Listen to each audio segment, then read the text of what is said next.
Got an old Bassman 50 here. 73, 73, 75. I don't know if this is a 75 and these were just sitting around for a while, or whether this was a 73 and these were changed out. Maybe I'll see a stamp on the other side. All the caps have been changed out. A combination of blue Sprague atoms rated 65 degrees, all the way from the year 2000. Time for these to go. And some IECs, not IECs, it's IC brand. So all this is going to get redone. It needs to be. Like a lot of amps, this has been yanked out of the cabinet before, and the top and bottom of this panel were bent, and I've bent them back manually by hand, but to get it all the way flush, I need to take this panel off and clamp it. I've shown that in other videos. Standard stuff, you need to change out the power cable, wire it correctly, redo the grounds to chassis instead of to the transformer mounting bolts because those always get loose. The amp had the original power cable, that real soft rubber one, and the red plug always separates right there. Someone's put this replacement on from a hardware store. These aren't that safe. It's good in a pinch if you need to do a gig and need to do it in something in your hotel room or on the bus. But we're just going to put a new cable in here. They're only about 10 bucks. And the bias, there's one original cap. One cap changed out in 1983. And everything else in there is original. There's a splice here underneath this dried out electrical tape. All this will get cleaned up. Mostly all original in the preamp. It's got the original Mallory's here and here. Those will get changed out for some new ones.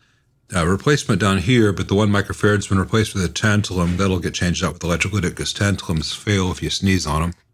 This is the period right before they went to the heavily waxed boards. So either this is a 73 and has a replacement power transformer, or it's a 75 and the board had been populated for a long time and was just sitting around, because usually in late 73 is when you get to have the really thick wax buildup on all this stuff.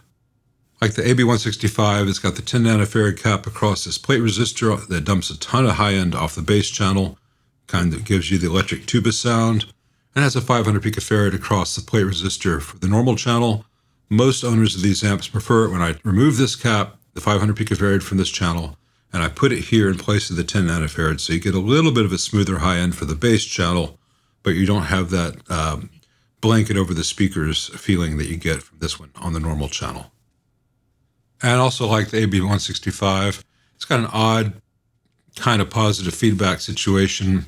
They make negative feedback by inverting the speaker terminals. I'll talk to the owner and see if he'd like it changed to the quieter, better performing AA864 circuit. It's just a matter of moving a few components around, nothing too complicated.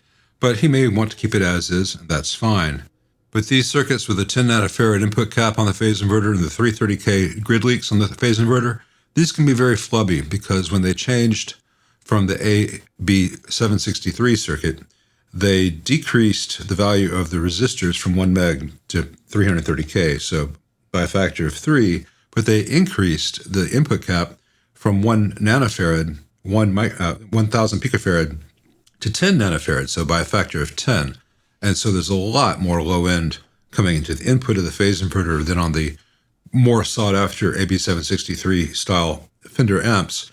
Changing this cap to a 3 nanofarad instead of a 10 nanofarad keeps the tonal response much more like the pre-69 amps, the 69 and earlier amps that most people tend to prefer.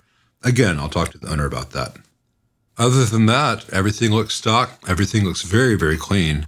No big deal to make this thing sound fantastic. I could, for the deep switch, I can depup that very easily. I don't know whether he wants this to stay bass normal or whether he wants to make this optimized for guitar. I told him I would call him after I had a chance to look through the amp, so he and I would both know what the current state was, so he could make informed decisions about where to go from here. Even if it's just a straightforward restoration, just changing out the electrolytics and anything that might have drifted into a noisy way.